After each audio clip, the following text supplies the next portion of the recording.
I hope you're doing well because for me, today is one of those days where almost nothing works. I've shot yesterday a 40-minute episode, the episode that you should have seen now, and to realize then that I had no sound on it. And now I've been waiting for Lucidchar for an hour and a half, and their servers are down. So I just decided, let's go. We have to shot this episode again, just with Rome. Otherwise, I won't be able to ever record this one. So today, I promise that I will show a tactic that reduces the CPA of an ad by 5 to 10%. Okay, that's exactly what we're talking about today. And even though the episode that I've already recorded was like 40 minutes long, there's no way I have enough energy to do that again. So I'm going to go a lot faster right now, right? I'm hoping I'm going to get this episode in like 10 minutes or so. Yeah, man, I've built like a whole diagram. I'm going to show you in the next episode or the next episode after that what I've done in the episode that where I had no sound, but I'm just gonna go straight into it. So the thing is, I have to go back to what I said in the last episode. There are so many ways you can increase your performance, right? So when I say increase performance, it almost always translates to a reduction in CPA, or you can increase your average order value, you can increase your profitability, but there are a lot of ways. For example, just to reduce the CPA, we can count probably like 30 or 40 of those very easily. And a lot of time you see people, and well, when someone comes out with such a statement that, hey, I can reduce your CPA by 5 to 10%, they're very skeptical because they believe that there's a lack of ways to reduce the CPA in an account, where actually there's a huge abundance, right? And this has to deal with, I think, your overall life mindset, whether you're in scarcity mode or abundance mode. It's a very common thing. But like we said there yesterday, it doesn't matter that you have those 30 ways of improving your CPA, because most probably you don't have the foundation that you can build on top of it, right? So if you don't have the foundation, it doesn't matter. I mean, if you improve by 10% something that you don't really know what the value is, you don't get an improvement, or that improvement is getting lost in the chaos that exists around that given thing, right? A foundation gets rid of chaos and builds order. Yeah, it's a very, very philosophical thing. So the thing I'm going to show you is something that for some reason no one is doing, even though after I'm going to show you is going to become very apparent. So let me just show you. This is a Facebook ad, right? And you see this was written around December 7, 2019. And the way I discovered this was exactly how I did with Instagram. I listed pretty much the steps that someone takes, and then I figured that there is something that we advertisers do not do, even though it's free and it has like very little cost. I mean, there's no cost at all. There's potentially tons of benefits and almost zero drawback. Okay, so I'm going to scroll down and you'll probably figure it out. Right? This. Why don't we use the comment section as the next extra space for us to promote whatever we're trying to promote? This is insane, right? Because most of the people, what they do, first they see an ad, right? It either catches their attention. It's like they when you go to Facebook, when you see an ad, you go through this emotion feeling, right? You're trying to feel the post, so you either scroll because your post filling value algorithm didn't show enough value in it. You either scroll or it catches your attention. If it catches your attention, you probably will read the copy or the creative first, right? It really depends. You're going to look at the social proof.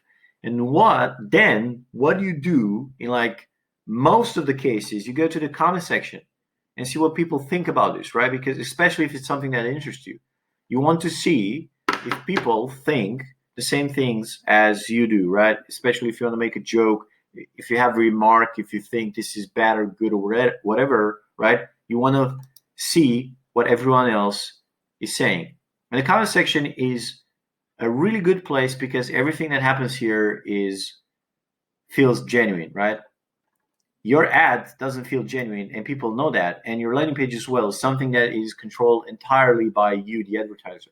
But the comment section is usually not controlled by you unless you use my tactic. So this thing allows you to do a lot of stuff. For example, you can still use videos in a single image ad, right? In Q4 last year, 2019, we saw this huge explosion and this renaissance of single images ad, right? They used to perform really poorly and now they're back in fashion again. So using this way, maybe if you have a product where you really need to explain something about it and that could be done only through video, you can still post a video here.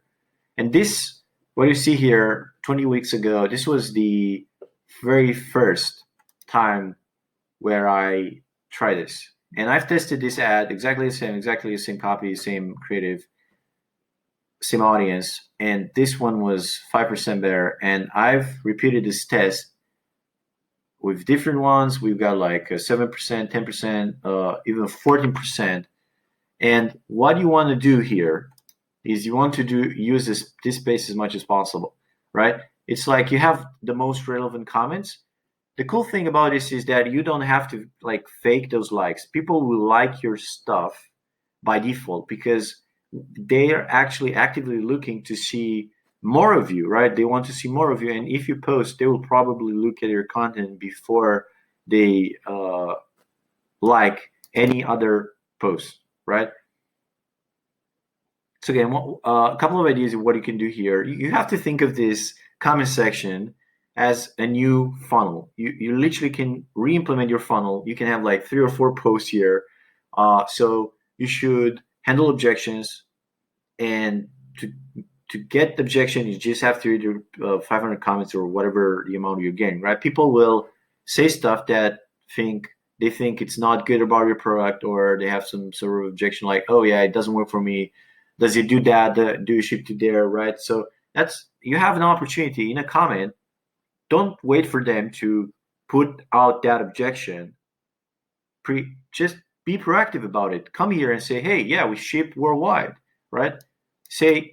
Not only say we ship worldwide, you can say we ship to those countries, and then you can list a big list of countries. Even though you ship worldwide, people always want to see their country there, right? If you're from Belgium and I say we ship worldwide, and then I say we ship to Belgium. If I say we ship to Belgium, you get a lot more confident about that rather than we ship worldwide, right? So this is something that we're doing nowadays. Is instead of just having one, we have more stuff here. So we have another comment where we actively encourage people to ask any question, right? So if you do that, what it shows to them is that, hey, this guy is actively trying to get me to understand what this is all about, and he's not hiding away. Because a lot of companies, so if your company is legit, right, and you have good products, and you do this, there's nothing for you. You're not hiding anything, and doing this is a good way to let them know that what you're doing is legit, right? Compared to scam companies, a scam company will never do this sort of a thing. Yeah. You can put here unboxing videos. That's something that worked really well for us. Yeah, but it's just like, think about it. There's no way that you're using this tactic and it doesn't add something extra, because people are already checking the comment section and that point. So it's like they see your ad, and in your brain you think they go from ad to landing page. No, actually they first check the comment section. So actually improving the comment section is something very, very important, and that's why this tactic works as good as it does, right?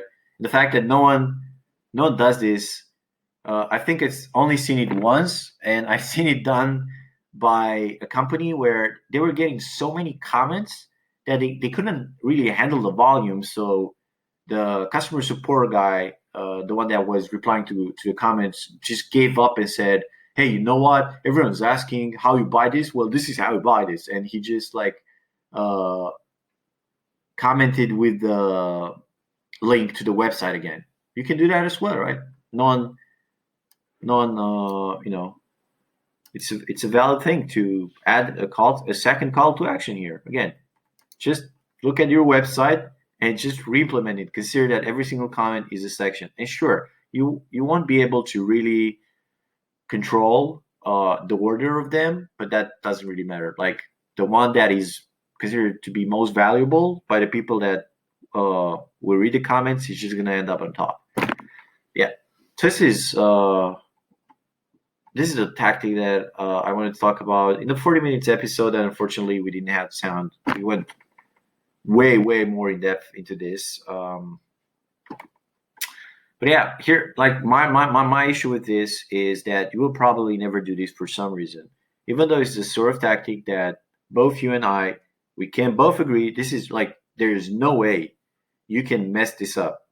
How can you mess this up, right? When I say mess this up, I mean how can you reduce your CPA by doing this?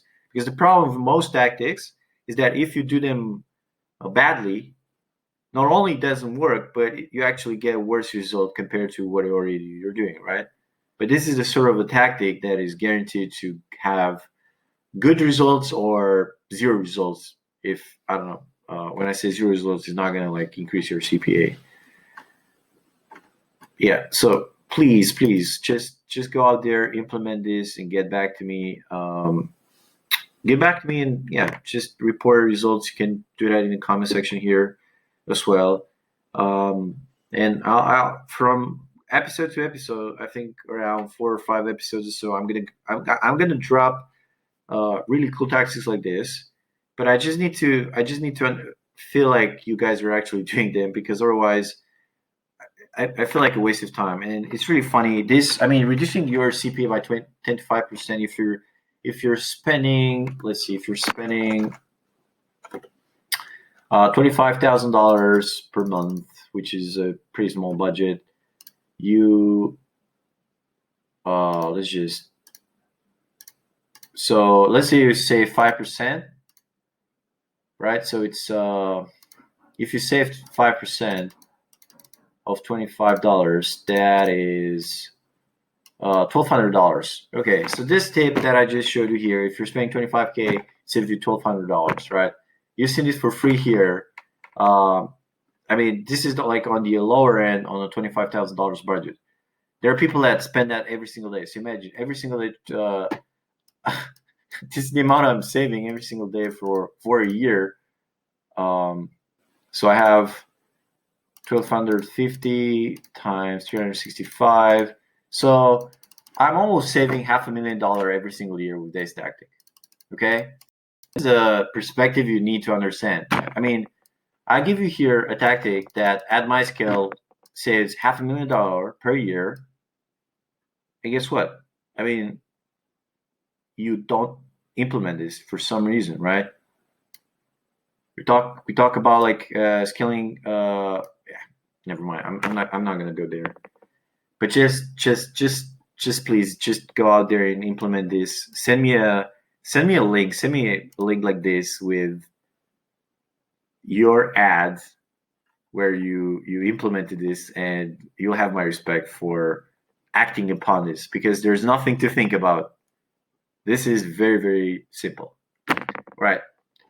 Yeah, this was a shorter episode. Maybe I'll enjoy this concept more. We'll see. I just have to go and shoot another episode, because otherwise I'm gonna fall behind by one day. See you in the next one.